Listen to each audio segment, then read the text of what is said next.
welcome to this week's edition of the Pete Mezzetti Show, and good evening. My guests this evening are Andy and Alicia to talk about Compassion Counts. Guys, welcome. How are we? Very Good, well, thanks. thank you. Thanks for having us. Thanks for coming down. So, Andy, tell us a little bit about yourself and what exactly Compassion Counts is.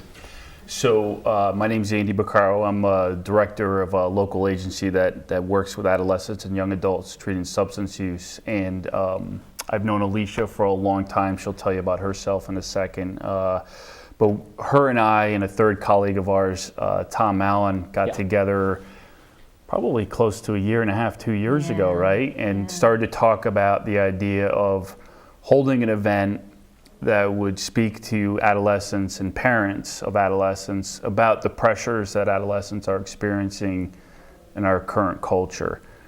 And once we started to meet, the ideas really started to take off. I think it was Tom that came up with the idea of having a skit.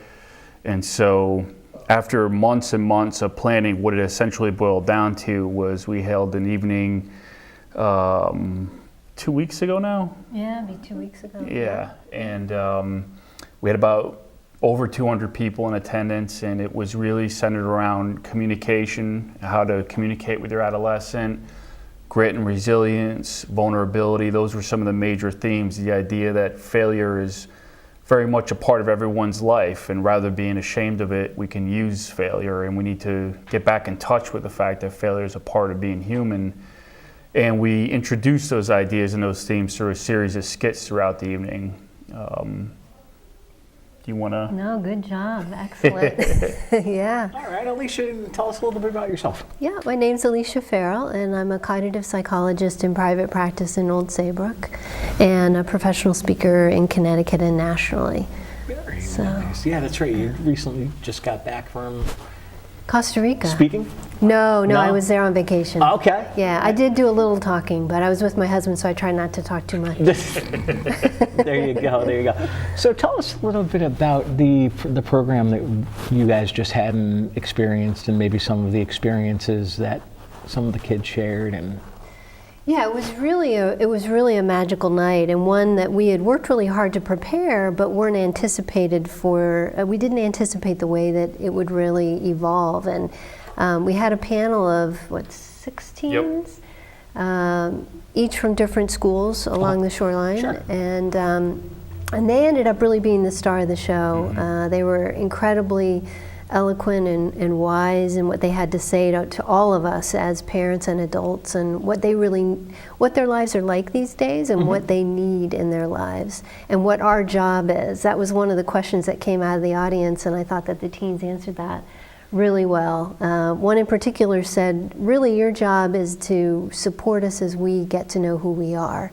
And if you can do that, you've done your job. So they were just incredibly wise. Yeah, it was a thrilling evening. now, how did the idea of the event come about? And is this something that is going to be on an ongoing basis? So, Compassion Counts has actually been, it's a very wide-ranging coalition of organizations and individuals that have come together both in the upper and lower Middlesex County. Okay. And what we do is we hold events that support communication and education between the community and experts. So this was the second one that has been done in the lower Middlesex County, and I think 4 or 5 in the upper Middlesex County, and they're all different topics. So we've done everything from dealing with substance abuse to suicide to what we just did, which is parents and communication. So what we'll do next, I'm not quite sure. That's open for discussion amongst everybody. Exactly. And what the kids are pretty receptive of the panel discussions and exactly what was being talked about, Andy?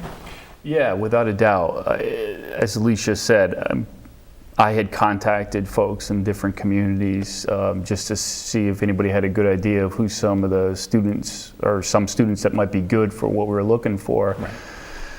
And got some names, reached out to them. We sat down once, myself and I think 5 of the adolescents at that time, and then we met again probably 2 or 3 nights before the actual event. And then the night of the event, they came out, and as Alicia said, were really ready to go. And so I share that background, again, just to emphasize that there wasn't this ton of preparation. We didn't kind of throw questions at them or vet them or anything like that. It was really just one of those things in life where it just really all came together.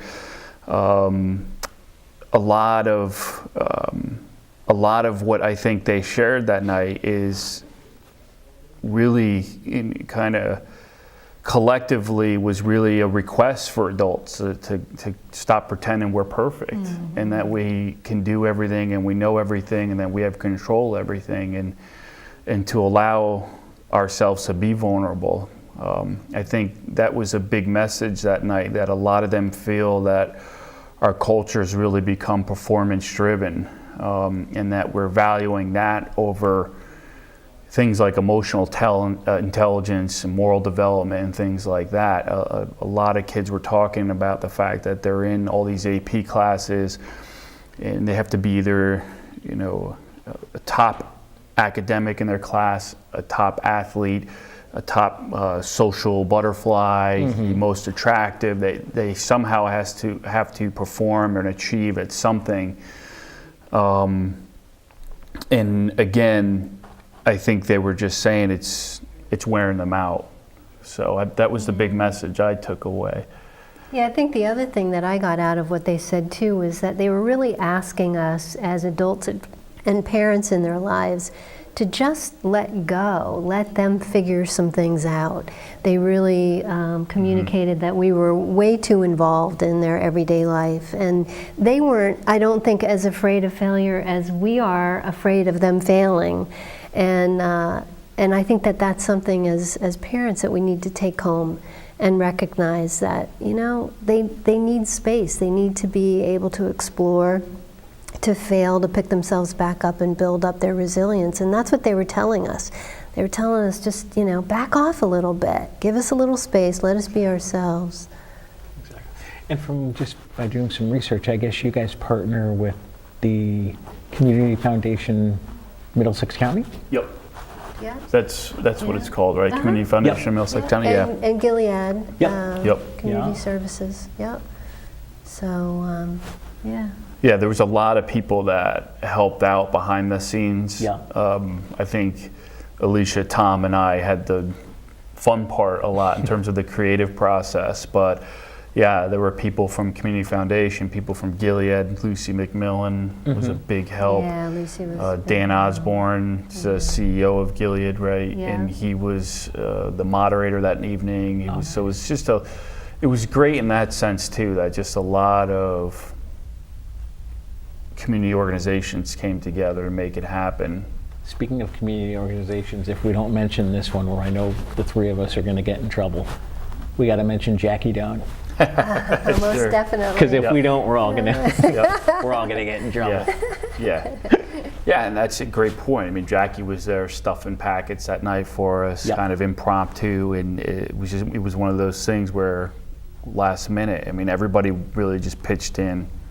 Yeah, and Amy Forbes, she was the woman who helped to write the skits and who did all of the thespian-oriented activities. So she recruited the actors and actresses and also acted in the skits herself. She was remarkable. And she sang a song in the beginning. It was just, it was very rich. Very now, well as done. far as Gilead, what exactly do they do? I'm familiar with them to an extent, but not really. Well, they offer community services, counseling, and I don't know what others. Do you know? Are you? I know it's a wide range of services, Right. but I'm not sure specifically what they do. All right. Yeah. We'll leave that question for another show. for another show. Alicia, what else do you want to tell us about the event and exactly what you guys hope to accomplish? Yeah, I think the important thing is that we picked 3 particular themes to be addressed in the evening, and Andy and Tom and I picked those themes because we see we're kind of front and center in our private practices, and we see what's going on in the community, within families, and amongst parents and teens. And we felt that these themes were critically important for the community to get together on. So one of those themes was positive communication, how to improve communication between yourself and your teen and do so in a positive way. Another was, again, imperfection, the importance of imperfection and accepting that that's just a natural part of development and of life for all of us, and being vulnerable around that, as Andy had said earlier. So as parents, being vulnerable in terms of exposing yourself as being imperfect, which is empowering to the teens, I think, and gives them courage. And then finally, the other one was resilience and grit, and that comes through the process of being imperfect and then picking yourself back up and realizing that, hey, I can do it. Exactly. Whatever it is, I can handle it. Exactly. Dan, do you have anything you'd like to add?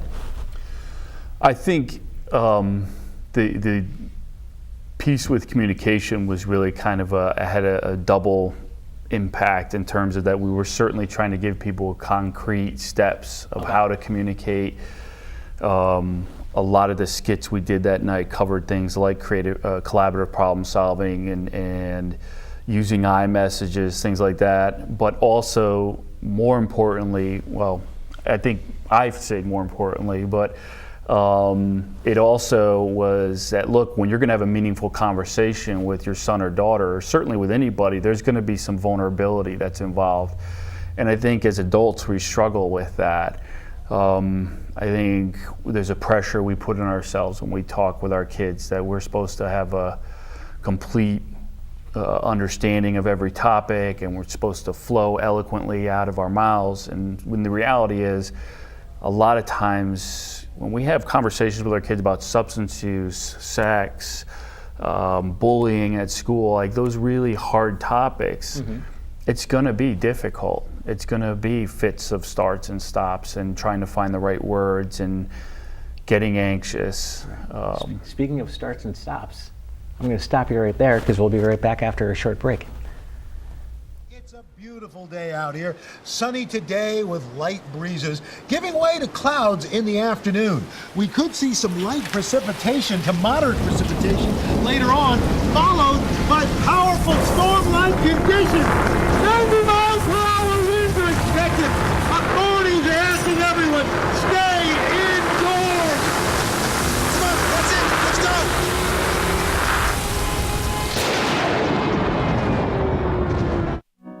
They said a bottle was just a bottle.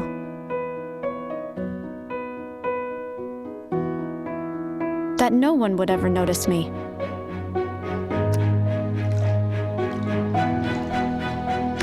But I knew I could be more. That one day, I would make people smile.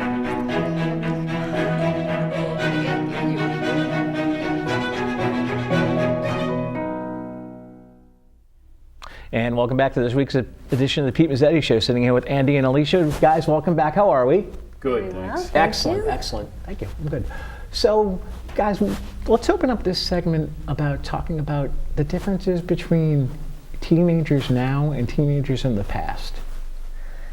And that's a really big question. Yeah. It is a A really big question, but a good one, because my feeling about this is that teens are the same as they used to be. Okay. The teen years are the teen years. What's different is the world that they're living in and the world that they're being raised in. And that's making a difference in their experience as teenagers. And I think that technology, obviously, you got to bring that up in the scope of this conversation. Technology is influencing their development in significant ways.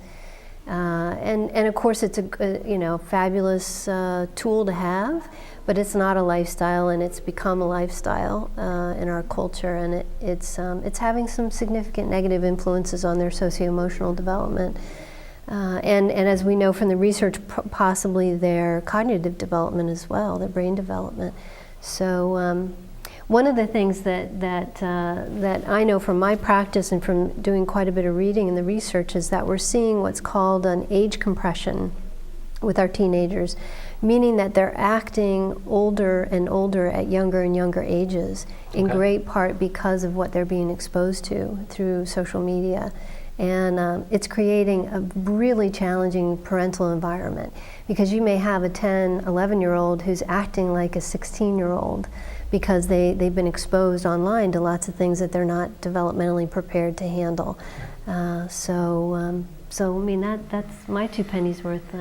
Yeah, no, and just to hit the social media piece too, I mean, I think, listen, we've been on the planet for, depending on which anthropologists you ask, or somewhere around 6 to 8 million years. A lot of that time was spent honing how we communicate with one another, and in the, I don't know, probably past 15 to 20 years, that whole thing's gotten flipped on its head, you know, and the laws of communicating and social etiquette, social intimacy, all those things have completely changed and are being rewritten in front of us, and that's nothing to wink an eye at. I mean, you're talking about billions of years compared to the last 10 years, and this is the first time that we've been on the planet where we have a younger generation that is more familiar with the technology than an older generation. So that right there is just a tremendous amount of pressure that this generation has, that in terms of how to navigate that, because we don't have the wisdom that we have.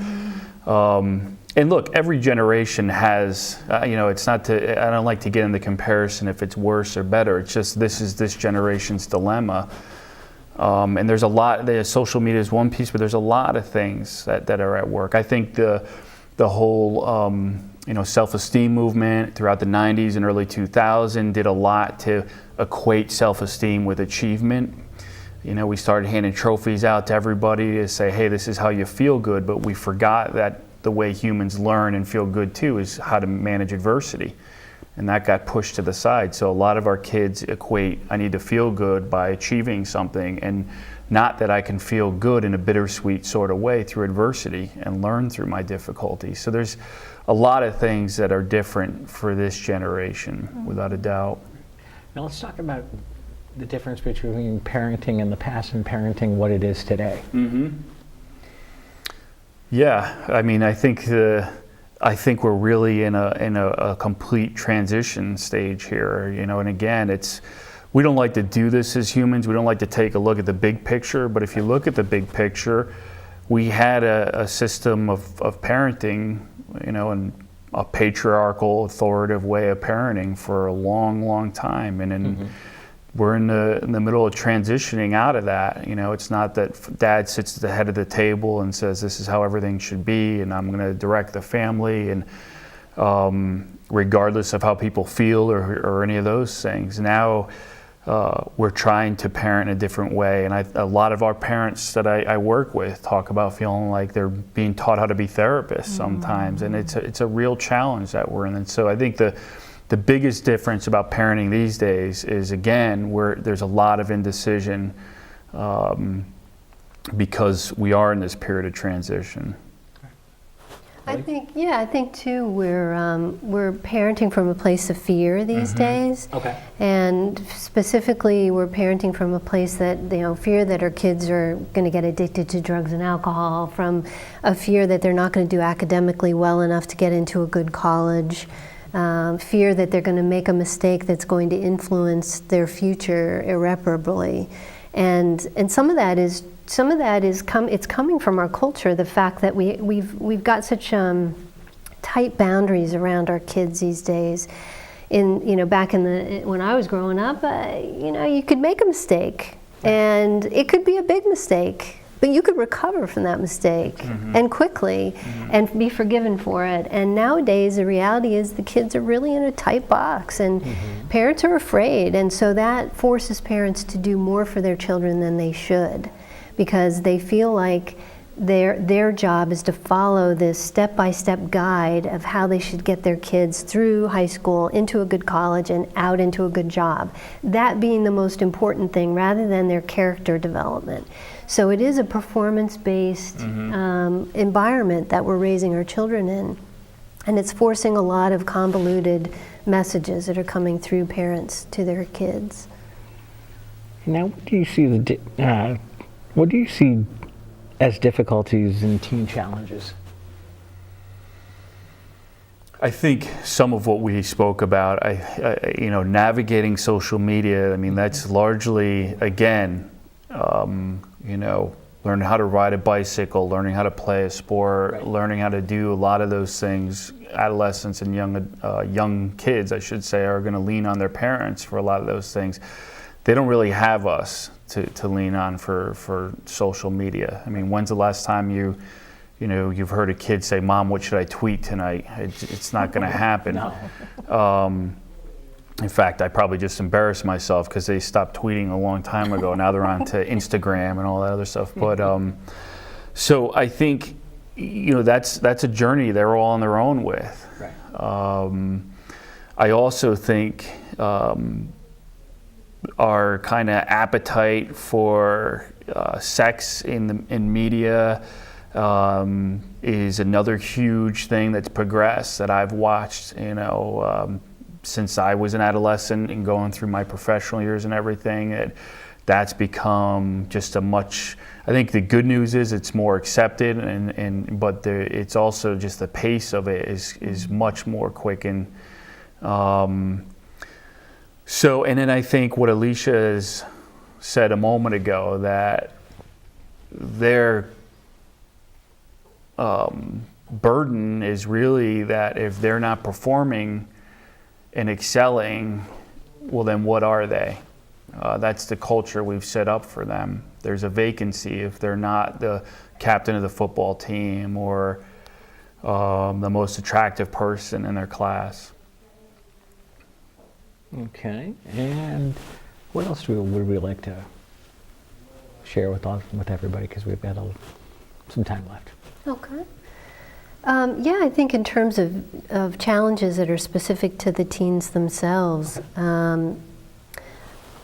you mentioned sex, and there was one of the lead article in the New York Times Magazine this Sunday was about the influence that online pornography is having on women's perception of themselves sexually and what's appropriate and what's desired. I think that we know that kids are being exposed to pornography at younger and younger ages, right? And that's, I think, having a significant influence on their sense of self. In addition to that, they're really growing up in a culture that doesn't encourage your fundamental connection, that face-to-face, voice-to-voice kind of connection, and really that is what makes the world go round. And without that, I mean, that's where we go for our courage and our strength, is our connection with other human beings. And they're learning at a very early age that that it's okay to live parallel lives. It's okay, even within the family, for everybody to sit together and be on technology and not talk to one another. And they're going to have some significant challenges in adulthood because of that. And they feel isolated, they feel lonely, and they feel isolated. I hear that from the kids. They could be surrounded by their peers and very active online, and they come in and they're depressed and they have anxiety issues. And so much of that, I feel like, is coming out of the fact that they don't know how to connect.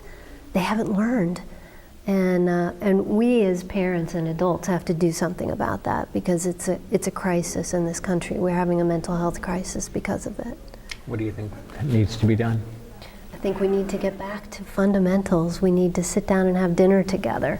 We need to have conversation. We need to do things that aren't performance oriented, like go play a game. Exactly.